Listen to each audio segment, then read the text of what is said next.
Good morning. Well, morning. I don't know if it's good. It's freezing. My fingers have no feeling. My lips are going numb. So if I start talking a bit oddly, that is why. But welcome back to another episode of Solo Safaris. Yeah, Tandatula. Oh, sorry. It's a sofa safari. Yeah, it's only taken me 4 months and I still don't know the difference. But welcome to another episode of Sofa Safari. Um, I have been doing some solo safaris, but this is my first time back in the hot seat for a while. And at the risk of cursing this episode to begin with, let's go find some lions. I've had a fair week with them. The River Pride and Cubs have been around, but let's see if they stick around while the Brit is with us. But come along for the ride, grab your blankets, your coffee, and whatever you need to keep warm. And yes, the shorts are still on. It's a trick you learn on cold mornings is that you stop and talk about everything you can find so that you don't actually have to be moving in these cold conditions. But what I just wanted to point out here was some interesting little tracks. I don't think these are featured on any of our safari episodes. We're looking at these kind of collection of spoor here. This is from a scrub hare that was sitting down in the sand here. That's the two hind legs that are these long lines, and then in an instance like this, you got the little front legs in the front. Strangely, that's where most of the front legs go, and then scattered all around here, these little tracks are where they have been hopping along. The two front legs, the two back legs. But that is from our little nocturnal guys. We've seen some of them during the daytime, but now they will be frozen solid under a bush somewhere. Let me go pour myself off with a heater.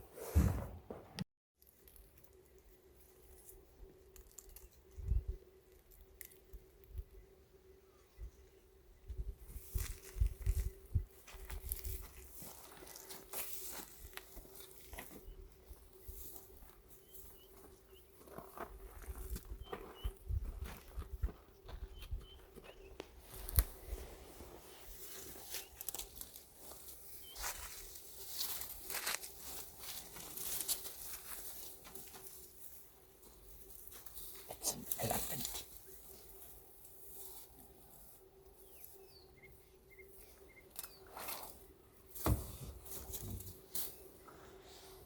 It's been a pretty remarkable just how many elephants have been around the last couple of weeks, and I almost feel like I'm a broken down record saying what a privilege it is to be with them, but it really is special. And when things like the cats frustrate us, it's always great to just sit back and relax in the company of these gentle giants. And again, just coming and feeding, 3 meters from the car on a terribly thorny knobthorn.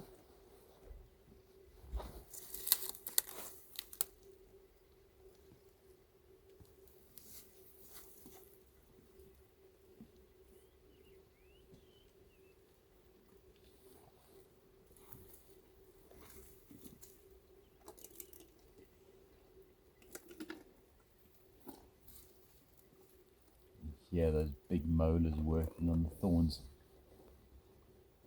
crunching them down so it doesn't damage the.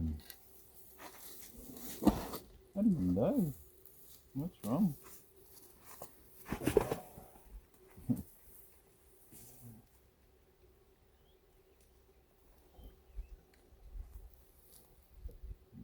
Just see how the fact that I'm sitting on the door has changed the shape that they're used to, and that was what her reaction was about.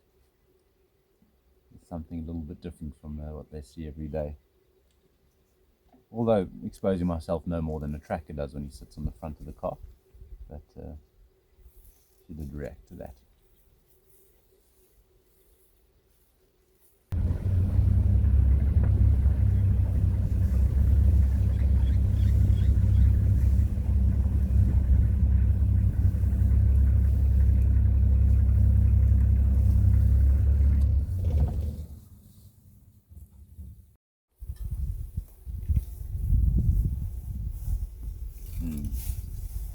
Odorous again. We've had many times when we've been in the presence of these elephants and they've been releasing their gaseous excretions, and I just wish you could smell what we're having to smell.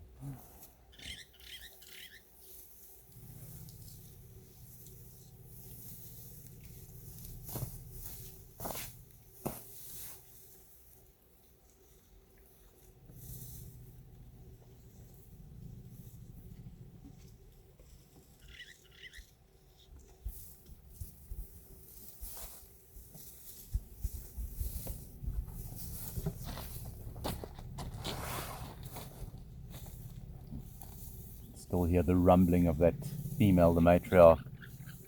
Almost a kind of a let's go rumble, and quite often after making that, the whole herd will make their way in one direction following the matriarch.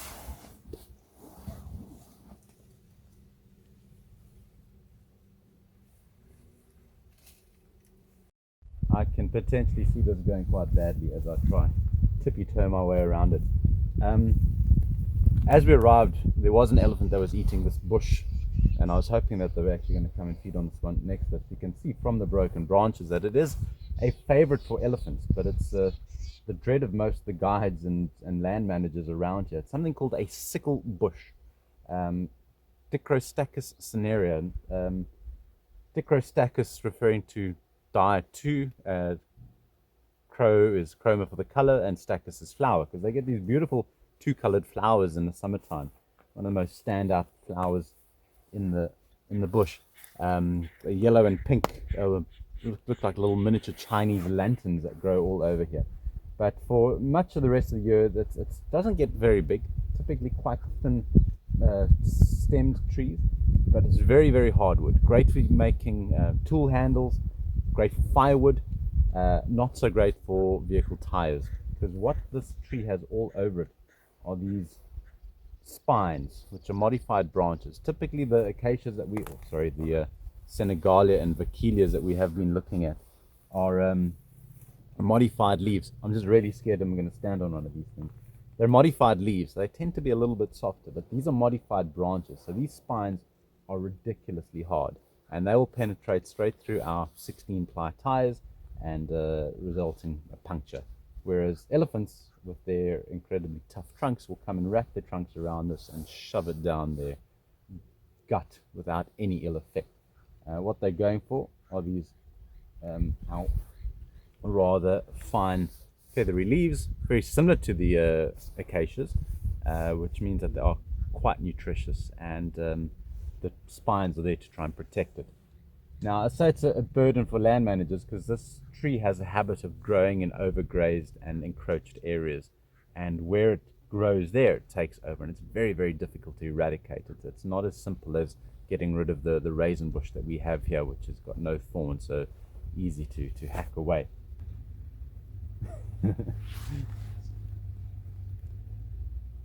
We've stopped on an access road for a camp, so this is turning into a very long discussion because all the cars keep driving past. Yes, the leaves. They are not only good to eat, but also medicinally quite good too. In fact, the whole tree can be used for a range of medicinal purposes, from stomach ache to toothache to local anesthetics, gonorrhea, if that is a problem for you. But what these can be used, if you do happen to stand on a thorn, you can chew some of the leaves and make a pulp and put that on the site of your wound or insect bite, anything like that, and it will help numb that, take the pain away. Chewed leaves and chewed roots can also be applied to scorpion stings.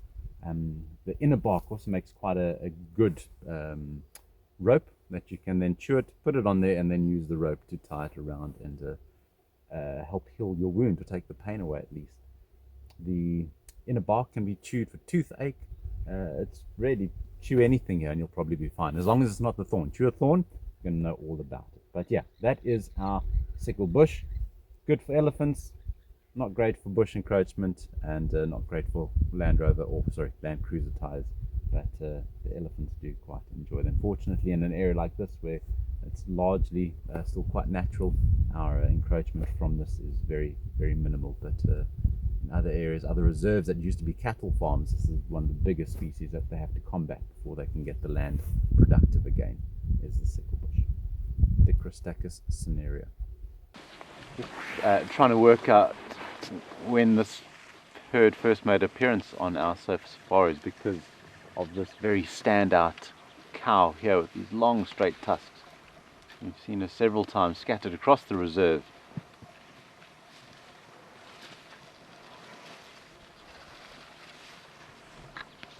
In the time before the poaching pandemic hit them so badly, you would have found many, many more elephants with tusks of that size, and she probably would have been a very average individual. Now she's a standout individual. from a cow point of view, a female point of view.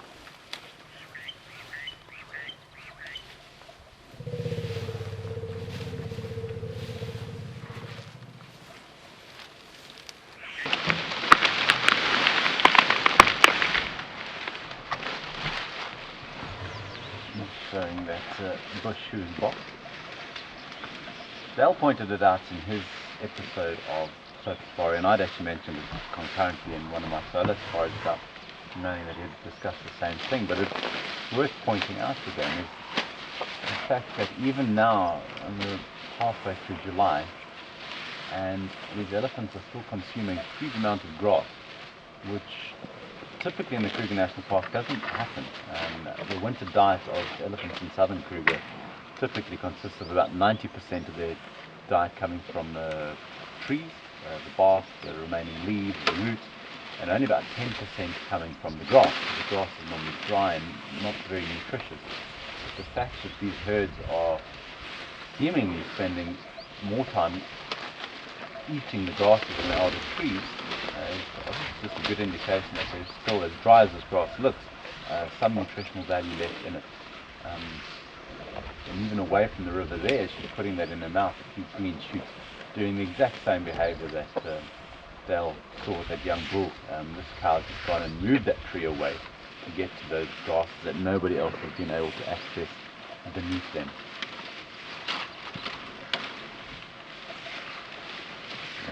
Another interesting thing that I'm noticing on her, and I can't say it's been in many elephants before, we've spoken of the grass notch, that little groove that forms on the tip of elephant's tusk. Now you normally find it on the upper surface of the tip as those tusks are curving upwards, and that grass notch helps with snapping branches of trees, and over time will wear away and the tip will break off, and this is what causes the shortening of the slave tusk, the tusk that does all the work.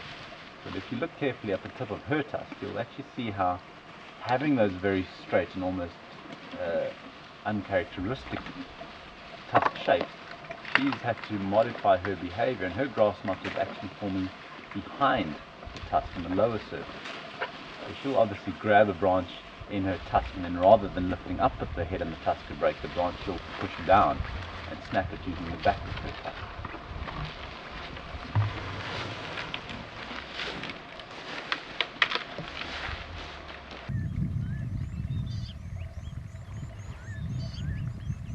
Our pied kingfisher that was sitting at the only water for many kilometers around has decided to fly off. Seems to be the story of the morning, but probably even more rewarding is this little flock of waxbills. We've got the very evidently blue waxbills, which have made a few appearances, and then amongst them is a strikingly coloured violet-eared waxbill, and there's also a white-bellied sunbird who's just joined the waxbill party.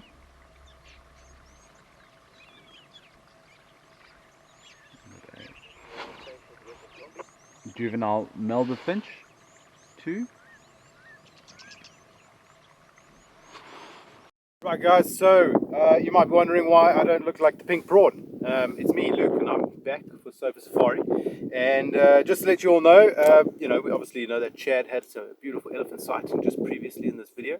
But from now on, we're going to be changing things up a little bit on how we do Sofa Safari, going more to doing things sort of once a week, maybe if we can twice a week, where it's more of like a highlight reel of what we see. So myself, Britt, Chad, Dale, Foreman, as often as we can get out, we'll get some great footage, some great sightings for you all. We'll try to smash it all together. Britt behind the computer with her wizardry will make 1 week-long Sofa Safari, if you will, like we do for Week in Photographs. So it'll be more like a weekly highlight for you all. So we hope you appreciate that. The reason why we're doing this is because here in South Africa, we are slowly but surely coming out of lockdown, and slowly but surely we're all having to go back to some form of normal operation, just our day-to-day, and so time is kind of a little bit tricky for myself and Britain as well as Chad to get out at the rate that we were doing during our full-on lockdown. But we're still going to keep it coming towards you guys, and I will still be doing some camera tips and so on for Sofa Safari. I'm sure Chad will as well when he has time to jump back on board.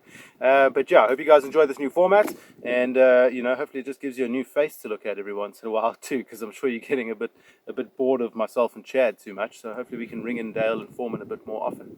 Anyway, guys, I've stopped here immediately outside our camp this afternoon, which is just over there. You can see the elephant wire, which is just this over here. And that's just to stop the pesky pachyderms from getting into the camp. You know, insurance issues and so on. Every other animal can come in, for those of you that have never been to us before. So any animal that can fit underneath those strands, and it's about 5 or 6 feet high, can come into the camp, and they do. So other than the elephants, and unfortunately by default the poor old giraffe. But we are here on our cut line, or our fire break I should rather say, and this is also another sort of conservation measure that we put into place to try and stop the lodge from burning down. As you can see, the bush around me is super dry, and at this time of year fires start to become a little bit dangerous, so we cut these fire breaks to try and stop the fire from demolishing our lodge. But the main reason why I've stopped here is to show you guys this, and there's a whole pile of them. And I'm sure straight away as I bring them up, you guys are going, aha, I know exactly what that is. And for those of you that don't know what this is called a porcupine quill. Alright, and that sits on that side embedded in the porcupine's skin, and on this side is a nice pokey end, or quite a sharp end, to poke the lion or the leopard in the face, or the hyena, because they all try and eat these poor things quite often. Contrary to popular belief, the porcupine cannot shoot these out, but what they do is they usually walk with them, and if I maybe put them between my knuckles like this, they usually walk with them pretty relaxed and down on the ground, and as soon as a lion or a leopard rocks up, or hyena, these all poke out like that, and it just creates this very bristled, very sharp brush that the lion and leopard then has to get into. And you may have seen those really cool photographs where you see those pesky lions with these stuck all over their face and in their paws and in their chest because they tried to wrangle with the porcupine. Now, what a lot of people don't know about porcupines, and by the way, before I give you that fact, these things are made out of keratin, very similar to your fingernails, very similar to a pangolin scale, very similar to rhino horn, and it is quite hard. I mean, I can really try and bend that. I mean, obviously the thinner ones are a little bit easier to bend and break, evidently. But yeah, they make great table decor. If you can find a bunch of them, you put them into a vase, and that looks very pretty. But what a lot of people don't know about a porcupine is it's actually the largest rodent in Africa. So it is basically a rat on steroids, if you will. So it's just a big old gnawing rat, but they are wonderful to come across when you see them. And there was recently a little video came out on Africa Geographic, I believe, where a little baby, what we call a porcupette, was running around with his mom. So go check that out on YouTube. Go have a look around. Just look for a baby porcupine and get ready to see one of the cutest things you've ever seen. It's basically a giant porcupine being mom, and then a little porcupine running next to it that was literally the size of maybe my fist. Yeah, quite ridiculous. But yeah, go check that out. And for those of you that are looking for a question from me, knowing that the porcupine is the largest rodent in Africa, what is the largest rodent in the world? Very strange creature, very friendly creature as well. Whenever you go to the zoo, you see all the other animals, the ducks and the geese and whatever, all sleeping with this particular animal. So if you know, let me know in the comments below. But yeah, nice to see that there was at least a porcupine here. I'm going to say that, just looking at the scene and how many quills are out, that someone was actually buggering around with this poor porcupine. I can see that this particular quill over here has been snapped off, so maybe that other end of the sharp, the dangerous end is stuck in a hyena somewhere, maybe in a leopard somewhere. Let me turn that down. So yeah, given that there's so many quills out, this porcupine definitely encountered a predator that night. That chanced its luck, but I'm sure he got away. This is our little local porcupine, and myself and Chad live just down here, as well as Britt. She also lives with me over here, and we often see our little porcupine poking his head in and around, running around the bushes here. He's very sweet, but yeah, hopefully he's still okay. Anyway, let's carry on for the afternoon, guys. Let's see what else we can find. Porcupine quills. Alright guys, so I've stopped here. Once again, we're going to look at something small and intricate. That's, well, I don't know how intricate it is. I don't know how appropriate it is either. It's maybe a little bit gross, but for those of you that are interested in what animals leave behind, this might tickle your fancy. So right here at my feet, we have what looks like balls of fluff that are lying all over the show here. When I say lying, I don't, pun intended, because this is lion dung. Or scat, I should say. So the reason why I'm playing with this with a stick is because, when you're playing or looking or inspecting, I should say, predator or carnivorous droppings, you should never touch it with your own hands, because there are a lot of pathogens, very strong bacteria within their stomachs that help them break down meat and, you know, bone and cartilage and things like that. So rather don't play with it. With the elephant dung, like you remember, you can squeeze the water out of it, you can play with those sort of things. Impala poo you can actually put in your mouth, you can spit it. It's a very famous game in South Africa, and yes, it is a real game. We do actually spit impala dung balls across the field to see who can do it the furthest. We call it opdrol. I'm an Englishman, so please forgive my rolling of the R there to our South African fans. But yeah, the reason why I know it's a lion is just because it is really big. The caliper is quite sizable. And of course, when this came out fresh, it was just black and looked like very much like your dog's poo that you would see on the lawn. However, as it gets older and older, all that you eventually see left behind is the fur of the animal that the lion was eating. So you can see, I mean, fur just does not break down in the digestive system. Even with hyenas, you'll often find little bits of fur. Although a hyena's digestive system is a lot stronger than a lion, so very seldomly will you find a hyena dung or droppings with this much fur, or even anywhere near this much. But it just shows you how much fur is actually consumed by these predators when they feed. And what's interesting is when you see a lion, I mean, you've all felt your cat's tongue when it licks you. It's a super rough tongue. If you can imagine that times about 100 for a lion, it's a very, very rough tongue. And one of the reasons why animals, or cats in particular, have this rough tongue is so that they can actually lick the fur off of their prey and then eventually lick through the skin. I'm not joking with you. A lion can literally lick through an animal's skin just time and time again. Eventually it becomes supple, and then it can break through that skin a lot easier just with the tip of its tooth. So yeah, that rough tongue really does have a use, not only like this, but also for grooming and keeping themselves clean. But yeah, it is quite scary to imagine that a lion can actually lick through your skin if it really wanted to after a few tries. So yeah, always cool to see that lions have been here and to see this much deterioration, see all the fluff and so on. Very, very interesting what I find, and it's cool to know that there was a lion here, and it's interesting to note what animals leave behind. And yeah, it's kind of like reading a newspaper, although this would be like a 2-month-old newspaper, or maybe a few weeks old newspaper, so it's not the most current affairs. But hey, all this fake news going around these days doesn't really matter anymore. Anyway, guys, let's carry on for the afternoon. I want to head towards Mashatten Dam, see if we can pick up on some ellies, and then I want to try and look for a leopard this afternoon too. So let's carry on. Alright. See where they're going to go. Got some elephants, guys, so I'm going to just try to line it up so they walk right past us. Let's see if I can get the right trajectory here.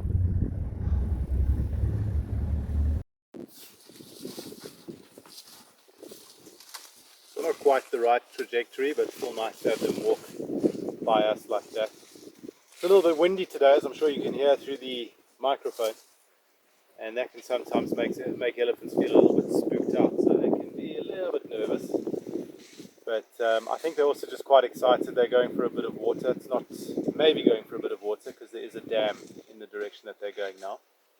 It's not particularly hot, so they may or may not have that water. And looking at them now, I can see that a few of their feet are wet as well, which is, you can always tell when elephants have been to water, because either their feet are wet, or depending on the size of the elephant, their whole belly is wet, or if they're really small, like their whole all the way up to here is wet, because they like to have a bit of a swim. But yeah, I'm just watching them behind me. I'm going to actually turn around now. We've got this last big bull that's tracing the herd, and of course this is what the big bulls do. They get attracted to the aroma of a female that is potentially an estrus, and that makes him quite excited, so he just follows them and follows them. So yeah, let me turn around. I see they're stopping on a nice beautiful open area, so let's get you guys back in shot. A really quite sizable breeding herd, lots of little babies there, but also lots of full-grown females. And you can see how the big male, who's not actually a part of this herd, mature males are not part of what we call a breeding herd. Breeding herds comprise of females and juveniles only, or fully grown females, and then juvenile females and males. But once the males reach that sort of 17, 18-year-old age range, they get slowly, well not slowly, sometimes very abruptly, kicked out of mommy's herd, kicked out of house and home, and told to find a job. And that's what they do. They go into this sort of nomadacy for a few years until they one day return a giant, fully grown male elephant. And then they just wander the land. I don't think there's an animal out there, particularly in Africa at least, that wanders the bushveld as much as a male elephant. They really do cruise around here, there and everywhere. So yeah, I mean they can travel many thousands of miles with time, and basically just tracing females wherever they go, different herds, different areas. Wind, very windy today. Brit's busy holding the phone, but just to stop the wind. But yeah, so the males will just trace the females, and they can travel thousands of kilometers in their lifetime. Probably a fair bit more than the girls. However, males are not territorial. Elephants are not territorial. The only time that elephants become a little bit aggressive is when there is a female that's an estrus, and when another male happens to be attracted to that girl as well, then they'll fight for her honor. But yeah, let's shoot round onto that side of the river and see if we can catch up with them again.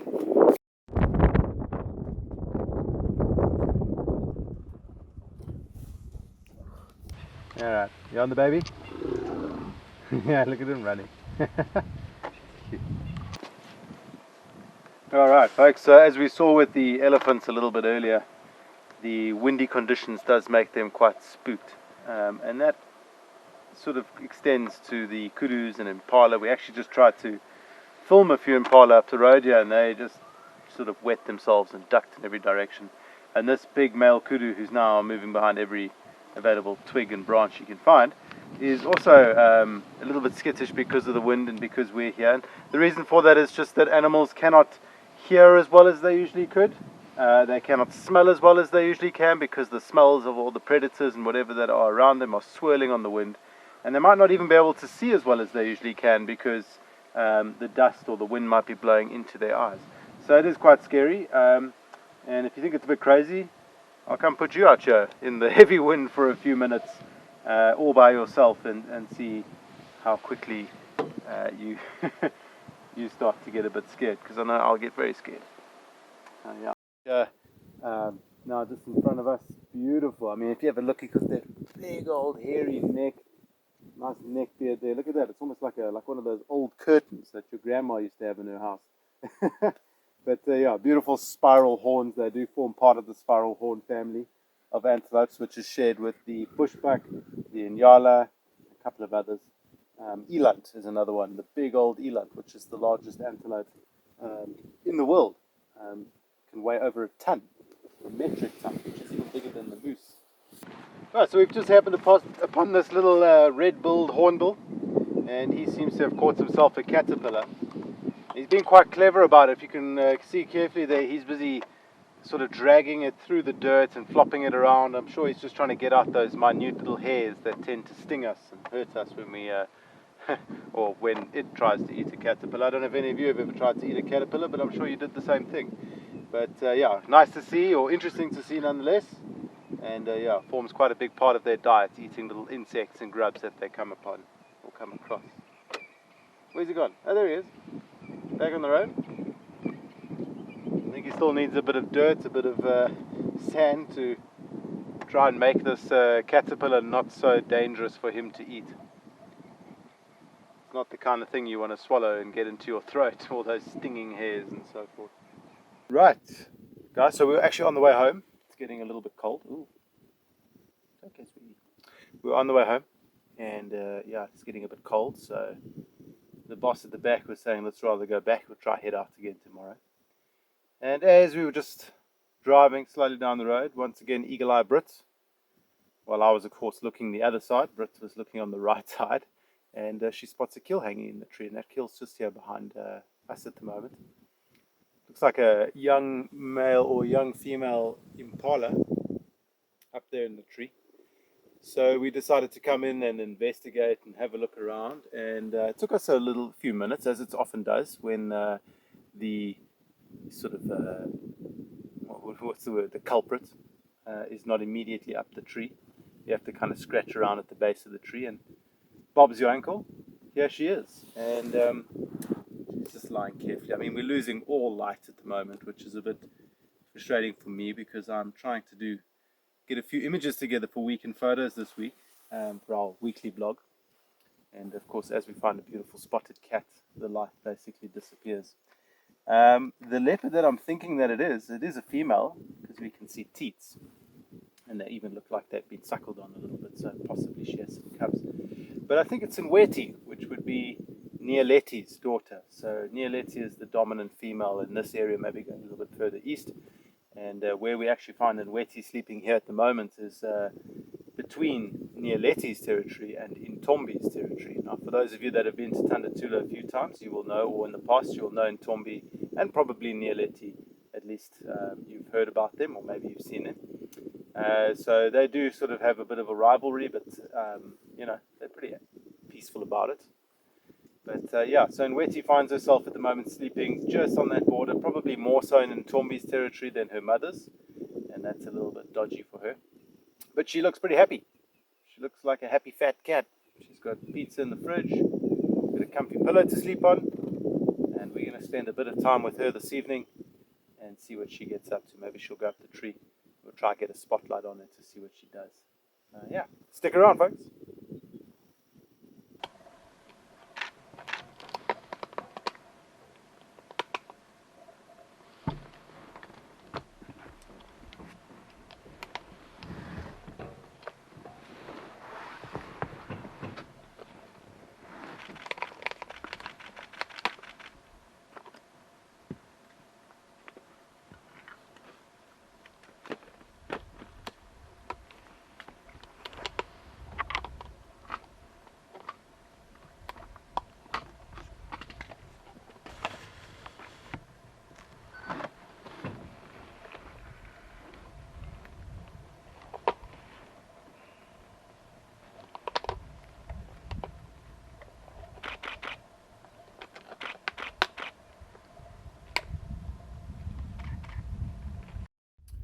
All right, welcome back to the morning after, since we found who is now Hlangana. He's actually a male leopard, so I know a little bit earlier I was talking about him or her possibly being a him or a her, a little bit confusing. And to it is quite funny because ever since day one, since we started seeing this guy when he was just a little cub, everyone was under the what's the word I'm looking for? Was of the opinion that it was a female, that he was a female. For a long time, for about a year of his life, everyone thought that he was a female. We arrived here, this was Shisiwana, sat up, I said, no, it's Nweti. And now that I've actually come around, I've realized that Nweti has a set of balls, because Nweti is not Nweti, it is actually, third time lucky, Hlangana. Until he grew up a little bit and we managed to see the nether regions a bit more, and everyone figured out, hold on, this is actually a male. It is quite interesting though, because last night when we were looking at him, he really did look quite feminine. He looked almost like Nweti, or maybe even Marula Jr. But anyway, it is Hlangana, and this is the son of Ntombi, which for those of you that have been here before will know Ntombi quite well. And it's quite nice. This morning we've got a little hyena sleeping under the tree, obligatory. Whenever there's a leopard with a kill, hyena won't be too far behind. We've got him sleeping up there. We've got the impala having a bit of a nap at the moment as well, with his tongue sticking out. Shame that impala looks like he's had or she's had better days. But yeah, Hlangana will probably still be here for a while. He's only eaten maybe 40% or 50% of this carcass now, so he still has a ways to go. It was quite interesting when we first got here, just watching him kind of, eating the head and so on. And it is quite strange. A lot of animals, lions, leopards, hyenas, they all really enjoy eating the head, the face, the cheeks, the ears. It's quite gruesome to watch that sort of thing, but it's interesting to note that they do really enjoy eating it. Of course, there's that very prized brain on the inside there, which is just obviously full of calories and something really nutritious for them to eat. But I'm not too sure if they often get to that, because it is surrounded by a very strong and hard brain casing, which a leopard and a lion just really don't have the jaw strength to break through. However, these little buggers sleeping down here on the floor, the hyena, have that very, very strong jaw that's able to crack through that brain casing and get to the brain. So that head is hanging on just by a narrow little bit of flesh at the moment, and the hyena's hoping with all his hope that it drops down so he can get himself some breakfast. But yeah, we're going to sit here for a little bit longer and see what Hlangana gets up to. He has just obviously finished eating, and now he's just having a bit of a nap, so I don't think he'll get up to too much more. But Britt got some really, really cool footage now, which I hope you guys are enjoying while I'm, often she plays it while I'm talking to you. So yeah, I hope you've been enjoying it while I've been talking. But yeah, let's see what else happens. And stick around. All right, guys, we've been sitting here for quite a while now with Hlangana. He's just basically going to heavy sleep on us at the moment, so he's getting quite comfortable and just moving around every once in a while. He's just repositioning now a little bit. But I don't think he's going to get up too much more. He's got a very, very fat belly. He's a happy cat. He's got pizza in the fridge. So we're going to leave him here for the day. And it was quite nice to watch him, or interesting to watch him growling at the hyena there a little bit. You know, as the hyena kind of moves around, he growls a little. But he's not really caring about it too much anymore now. Hyena's also gone to sleep. So everybody's quite happy here in the bush. I'm sure the hyena will get a scrap or two as well. So nobody worry about the hyena.